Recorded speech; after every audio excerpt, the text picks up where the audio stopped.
President Biden was expected to discuss the rising costs of inflation during his State of the Union address. That is until he reportedly decided to pivot to Ukraine. Obviously, the White House has been grappling with the negative impacts of inflation as rising costs of gas, household products continue to weigh on everyday Americans.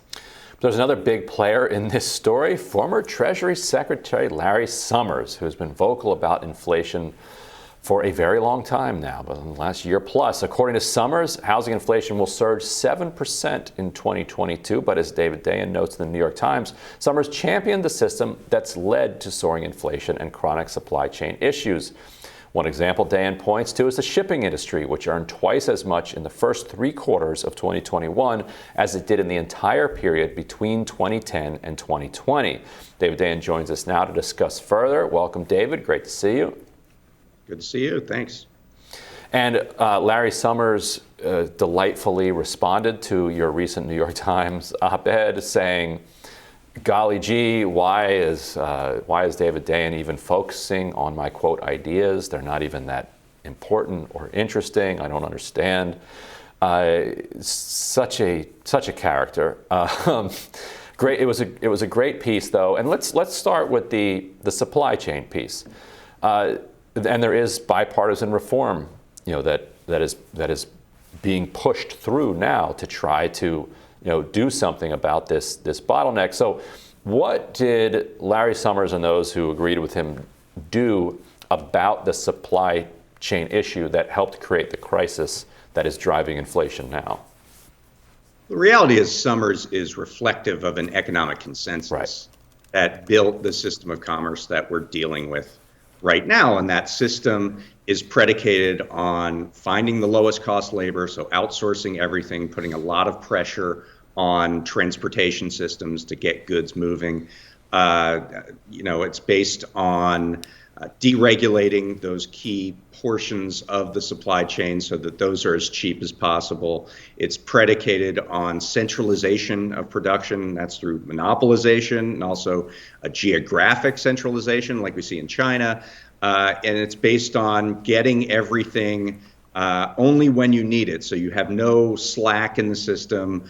It's called just-in-time logistics. We're supposed to get things from the ship directly to the storefront and into your house as quickly as possible. Inventories cost money. So this is kind of the system of commerce that is built up through policy decisions that were made over the last 40 years. And Larry Summers was at the heart of many of those policy decisions, whether it was pushing for China to join the WTO and get permanent favored trading relations with the United States, whether it was favoring concentration, favoring efficiency over competition, whether it was allowing Wall Street to kind of govern this system by making them much more powerful. And so all of the things that we're seeing now that are problems in the supply chain, they flow from this design of the commercial systems that we have. And as a result, I think Summers shares a bit of the blame here.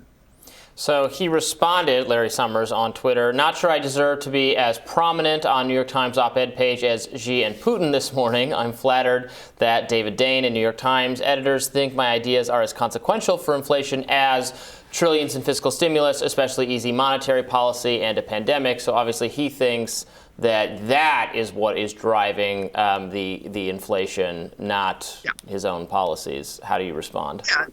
And this has been his argument for some time, right? He has said that the economy overheating is the cause of this runaway inflation. He said that he predicted this, even though he predicted there would be a 1/3 chance of inflation, a 1/3 chance of stagflation, which is a high unemployment inflation, and a 1/3 chance of it going okay. So all his bases were covered on that prediction, by the way. He's a great pundit. That's what you're supposed to do. He was ready for That's the I told you so. Move. That's a pro move. I told you there was a 1/3 chance this would happen, and here we are. You didn't listen to me. A shift from policymaker to pundit very, very smoothly. The fact of the matter is that the economy has not overheated. Output and employment, total employment, are not above pre-pandemic levels. There's been a demand shift where more demand for goods over services has led to more needs for global shipping. It's put more pressure on the system. However, that started 2 years ago. That started when everything shut down in the pandemic and all we could do was buy stuff rather than go to restaurants and bars and things like that. The fact that it continues to happen suggests that the way the system is engineered is problematic. In fact, we knew as far back as 2015 in a report from the Federal Maritime Commission that any increase in demand was going to lead to overwhelming of the ports. We have the paper. We wrote about this in the prospect. So the system itself was already sort of primed for collapse, and we saw this pandemic dynamic tip it over. We did nothing in the intervening years when we knew this was going to happen to actually fix it, to increase capacity, to increase redundancy. But we just sort of let it go. The idea that we should have not stimulated the economy, we should have not given people more, the people who were suffering in the pandemic money to make sure that they were okay, strikes me as rather cruel, actually. And we shouldn't do it for the sake of a supply chain that was engineered to only handle a certain amount of goods. And did Democrats kind of own themselves here by keeping, in other words, if instead of keeping the economy shut down, and particularly in blue areas, encouraging so many people to stay home even after vaccinations were kind of available everywhere, if the economy had opened up then and you started having a stronger transition from goods back to services, could you have actually seen some of these supply chain issues as demand on goods decreases, that then eases up the supply chain flows, and then also keeps the economy going on the service side? Do you think that if the problem was that the shift from services to goods jammed up this broken system, and if you're not going to fix the system overnight, easing some of the demand on the goods side could have had some effect earlier? I mean, I think you're getting into sort of human psychology. I think the reason that heavily Democratic areas have been so reluctant is because the people in them themselves have exemplified this reluctance. I don't think that government can dictate people to go to the restaurant. Forceful, yeah. If you made it more available. Well, it could tell them they can stop forbidding them from doing it, right? It was explicitly forbidden in much of the country for a long time. For a while, right? I mean, we've been more than a year away from any kind of citywide, statewide, federal mandate against open spaces. I mean, maybe I'm biased because I live in California and there's outdoor eateries open, that have been repeatedly open. But the unvaccinated have been prohibited from dining out in a lot of places, including this city, for vast periods of time, even more recently than a year ago. There's a human behavior aspect of this. People are nervous, and I think to the extent that Democratic messaging, I don't know that it came from government, but there was this messaging that said, be scared, be nervous, don't engage in these behaviors if you want to be safe. That certainly was something that was coming. I don't know that it was necessarily coming from government or top Democrats or anything, but and that did tend to tamp this down.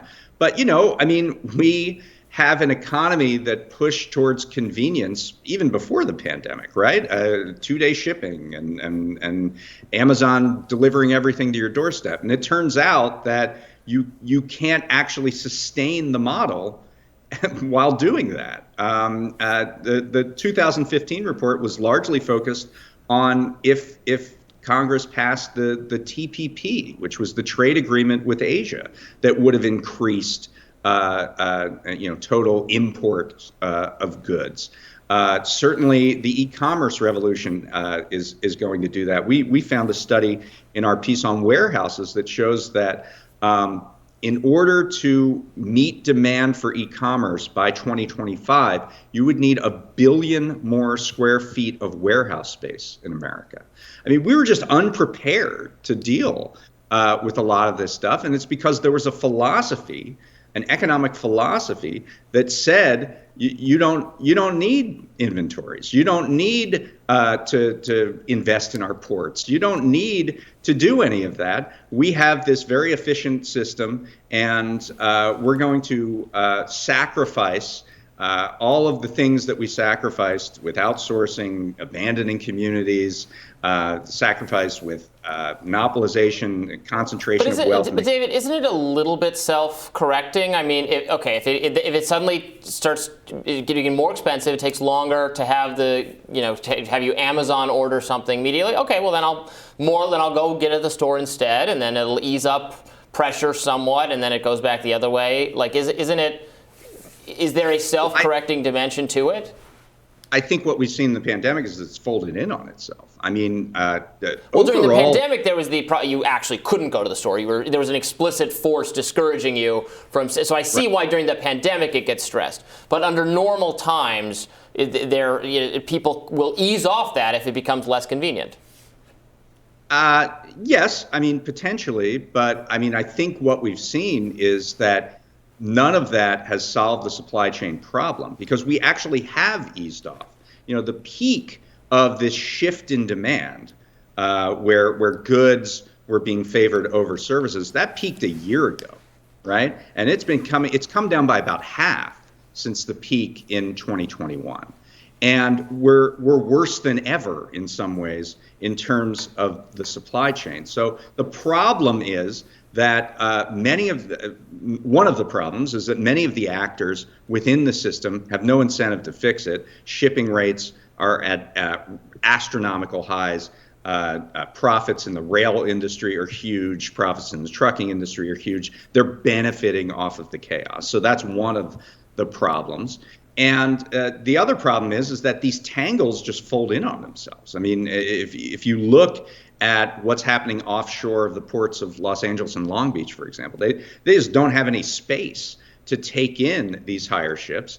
Other ports can't handle the large container ships that now dominate the shipping lanes in the world. So the problem is that when you get these disruptions, they tend to